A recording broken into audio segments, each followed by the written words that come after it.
Skilled clinicians pride themselves in their knowledge of disease and treatment, having an extensive command of anatomy and physiology, pharmacology, and the lasted evidence-based breakthrough is critical to providing competent care. But just as important is the knowledge of how illness can impact patient emotion. And although there is certainly room for individual variation, typical emotional reaction can often be anticipated. Having a sense of the normal emotion that accompany pace and stage of illness allows clinicians to think about how to incorporate the emotional domain into patient assessment and place of care. Working with patients' emotions from a place of understanding and acceptance allows the clinician to skillfully address the emotions in a manner that best serves the patient needs. In medical sociology, a disease is considered an adverse physical state consisting of physiological dysfunction within an individual as compared to illness or sickness. In actual practice, the term disease is applied rather liberally to a wide variety of conditions that do not precisely fit in definition. One of more controversial areas related to consider disease under the definition above. The same could be said of other conditions that have been identified as disease at various times. Examples include alcoholism and drug abuse. These conditions do not necessarily have the requisite clear-cut symptomatology and underlying biological pathology.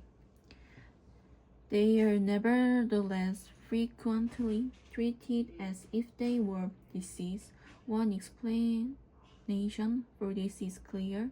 In order for a condition to be treated by the healthcare system, it must be identified as a disease. Therefore, there is a tendency toward overly broad conceptualization of disease.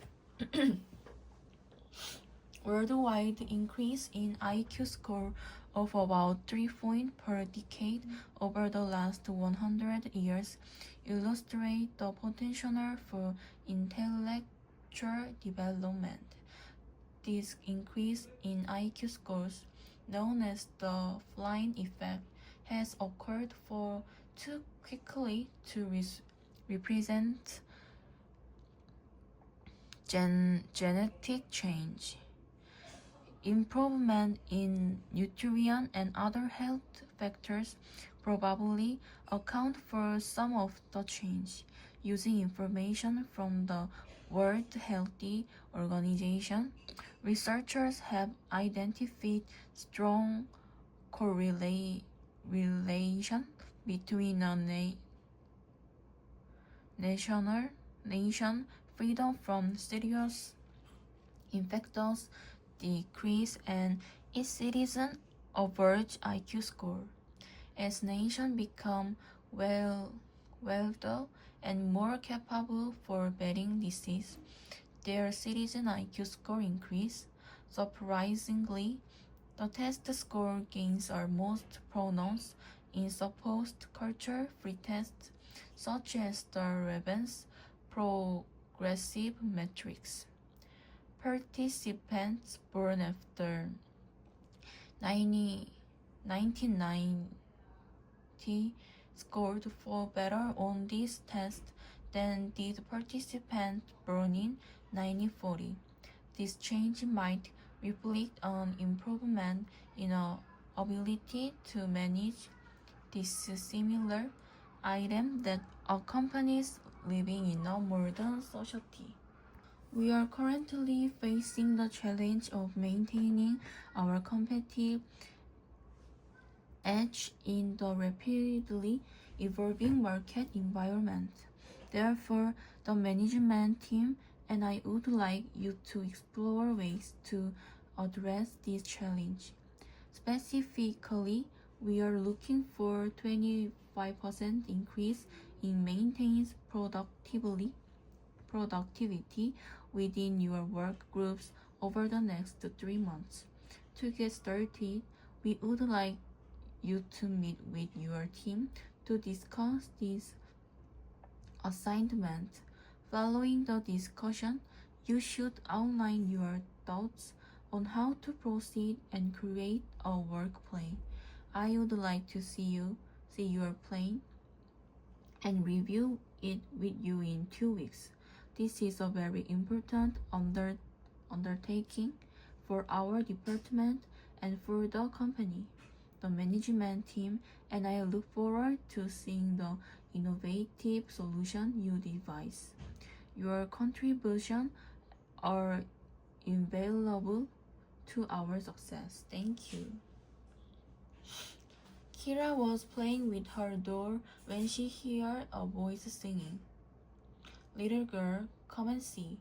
Kira ran to the window and saw a bangle seller with a basket on his head. He saw Kira and said, "Come, little girl, come and buy some cherries." She wanted to buy some, but she couldn't because her mother had gone to the local market and there was no there to give her money. Kira's heart sank at the thought of not being able to buy bangles. When she told the seller about her situation, he said, "Come and choose them at least. I'll take the money some other day." After thinking for a while, Kira went down. The bangle seller asked, "Chill, which color do you like best?" "Orange," said Kira, and she selected some bangles. By then, Kira's mother returned for the market and had a few words with the seller before paying for the bangles. Kira was so glad. The sound of the bangles hitting each other sounded like music to her. She hummed her way back to her room. There has been an effort by some economists for commodity ecosystem service, which refer to benefit and resources that humans obtain from natural ecosystem. Some ecosystem service and are rival, such as the waste absorption capacity for greenhouse gas. So rationing is necessary. Marketing rationing possible requires excludable property rights. For example, the actionable emission permit. If emissions are limited to absorption capacity and equitable distribute, commodification can be both sustainable and just. However, many ecosystem services are inherent, non-excludable, and non-rival, and therefore cannot and should not be commodified. They should also not be ignored. Public service, serve all members of the human community. Economists recognized that these services are ill suited to commodification and market allocation. Ecosystem service should not be defined as natural benefit to people, but rather as fund service that benefit all members of the biotic community, not simple human. Ecosystem service in general or uneven worse fit for commodification than public service.